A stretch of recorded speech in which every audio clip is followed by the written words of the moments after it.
First of all, injuries. Tim Howard. Well, the positive news that Kevin Miralles will be available.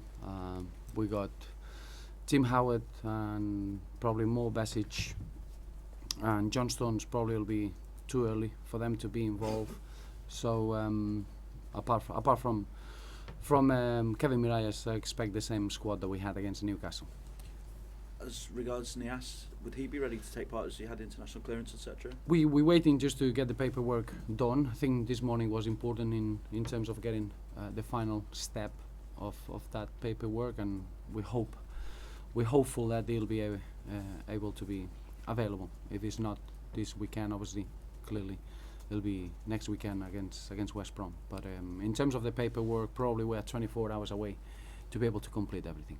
And how much is that back injury to Romelu Lukaku still affecting him? He looked a lot freer yesterday. I thought he looked back to himself. I think after the game he found it very difficult to be able to walk without pain. It was a really difficult injury because all of a sudden you cannot really feel the back of your legs, and we were a little bit worried, but it's not.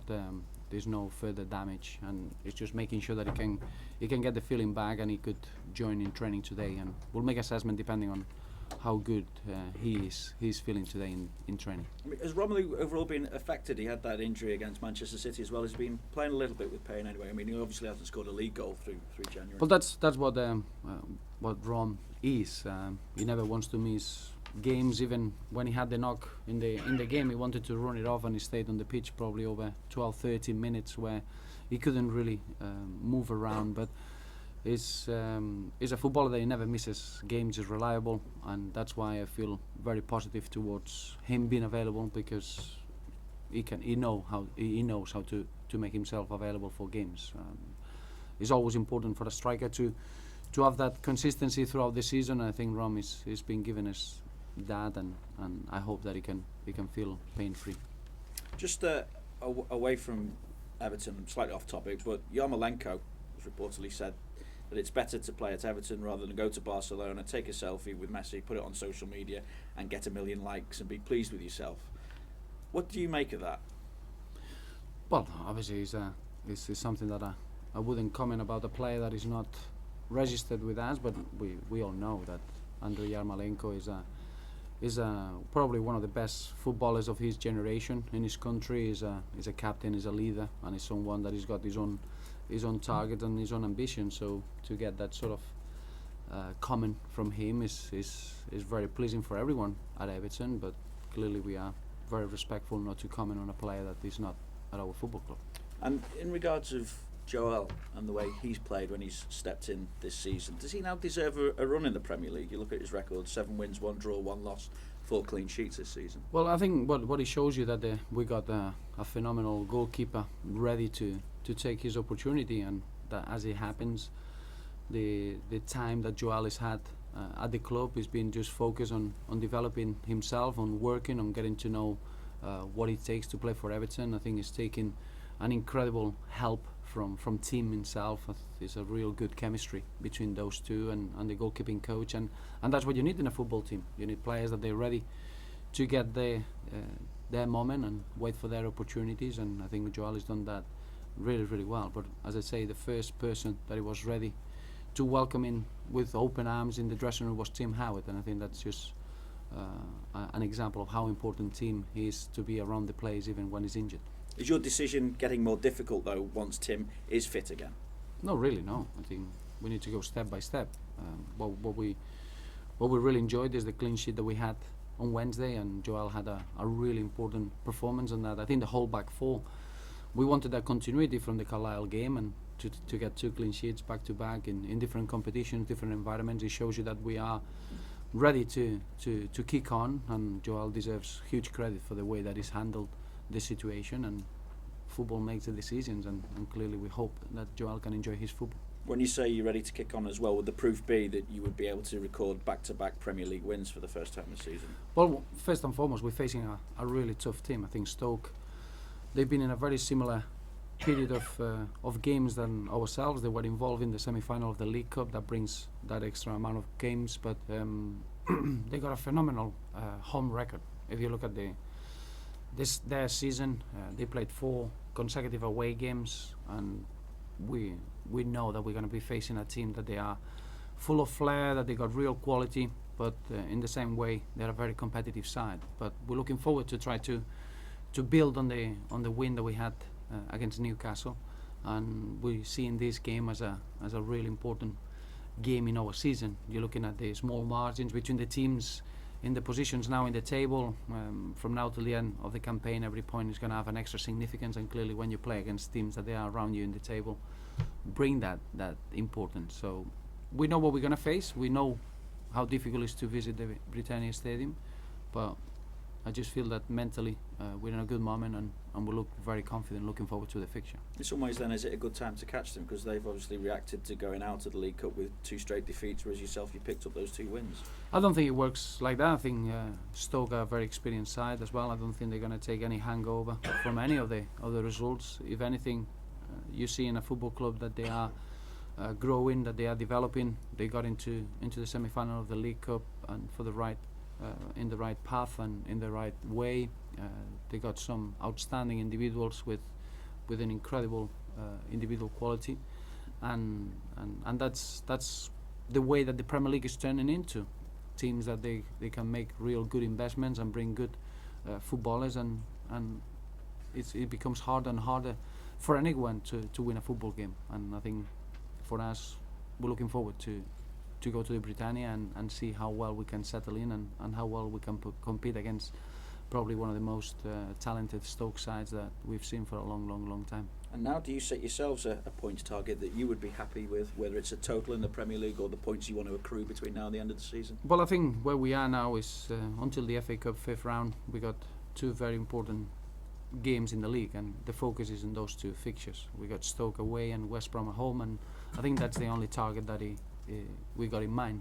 After that, you got the 5th round in the FA Cup, and probably after that moment you're going to go into the final third of the competition, and probably the final third of the competition, those 12 games, you can go into a little bit more detail on what sort of points tally you would look for.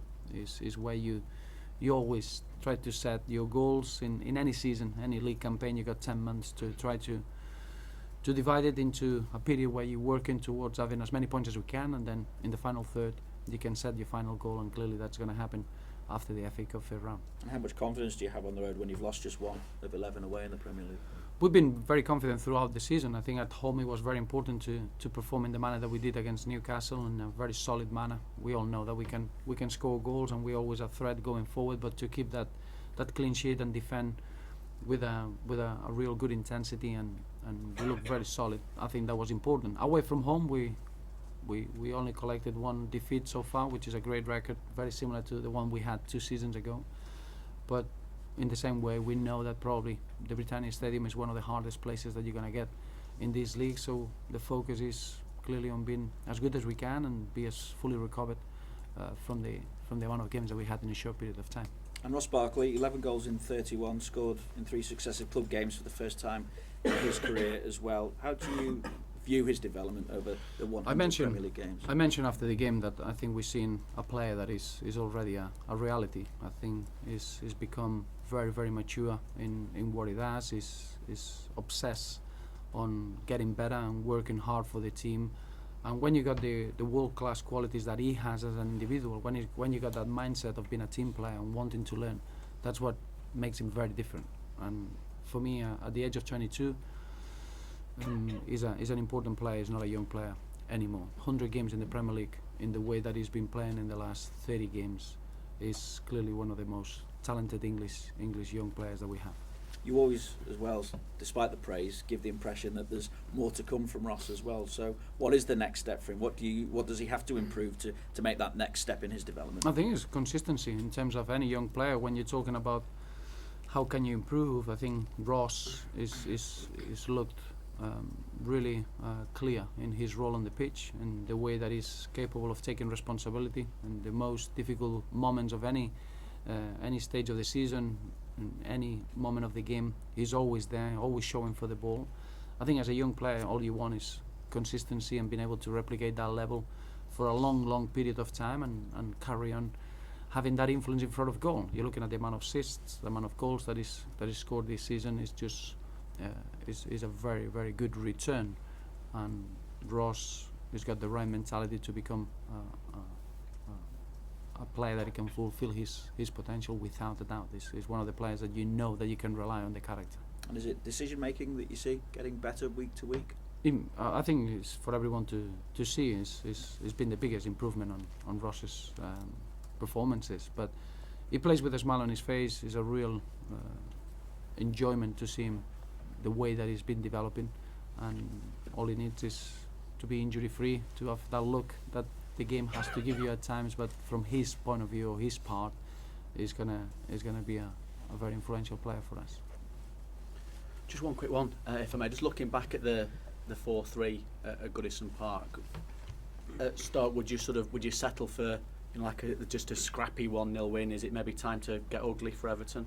No, really, no. I think what we need to be is very good in what we're trying to do. Remember, the 4-3 still hurts because probably the penalty at the end is a wrong decision that we couldn't really change. It was so late in the game that it was going to affect the scoreline too much.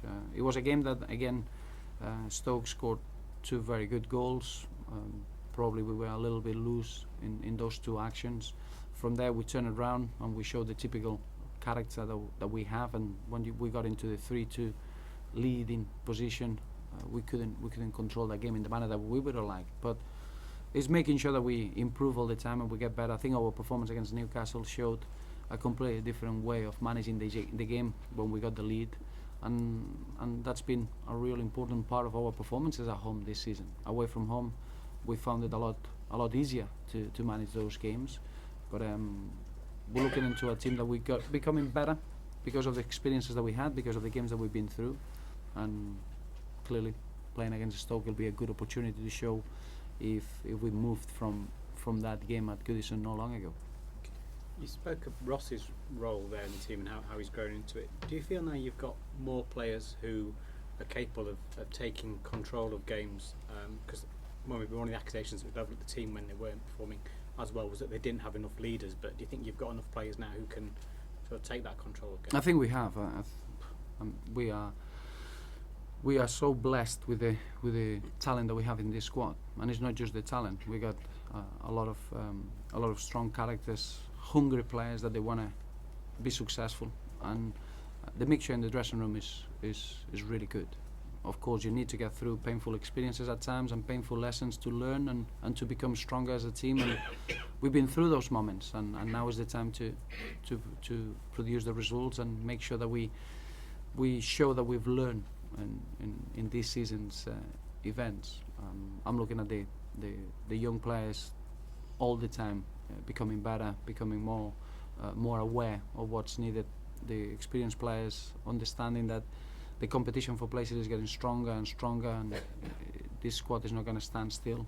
And then the players that are coming in, players that they fit really well in the profile that we're looking for, hungry players that they can bring something different, but that they fit in the Everton way of thinking. So I'm very much looking forward to what we got in front of us, and making sure we go step by step and reproduce the mentality that we had against Newcastle. What effect do you think the Capital One Cup semi-final exit had on that mentality? I think first and foremost we were really disappointed, and I think that would be an understatement. I thought the feeling of being so low after the game, because we felt that we could face a team like Manchester City eye to eye and over 2 legs, earn the right to go to Wembley. And I think for me that's an incredible step forward, to be able to have that mentality of arrogance, of believing in yourself. Ends up with a real disappointment when you don't achieve that, but in the same way it gives you an incredible inspiration to go and try to be as good as you can in the FA Cup. And I think that's where we are. It's been a long process in developing a way of playing and a group of players that we feel we can compete against anyone, and it's just making sure now that we know how to compete against these teams. And it's fair to say that in the semi-final, over 2 legs, we won the first game. In the second game, for long periods we were ahead, and we were very close of achieving our aim. So I would say that the reaction was of extremely disappointment, but very positive, because if you feel disappointed of not getting through against Manchester City over 2 legs, a team that has been built to win every trophy that they compete to, is because we're making huge improvement, and that's where we want to be, semi-finals of cups and in situations where we can get into finals. Does that game, final one, does that game almost provide like a restart for a reset? You know, that competition is over, we've lost disappointingly, but as you say, the mentality maybe has improved since then, so they can almost like cut the season off there and look at what's to come. Well, I think it was a big moment in the season, and that happens in any team. Big moments, it depends how you use them. Big moments can become very, very negative. They can be disruptive. They can be just a trigger point for bad habits to develop. Or it's the opposite. It gets you a real strong feeling of togetherness and wanting to become better and fight together to achieve the next aim. And I think that's what we had. From our point of view, what he gave us is a real understanding that everything needs to be in our work and in our hands, and we need to improve, of course, because we're not there yet. But it should give us a real inspiration to be as good as we can in the FA Cup this season. Cheers, Roberto. Thank you, gents. Thank you.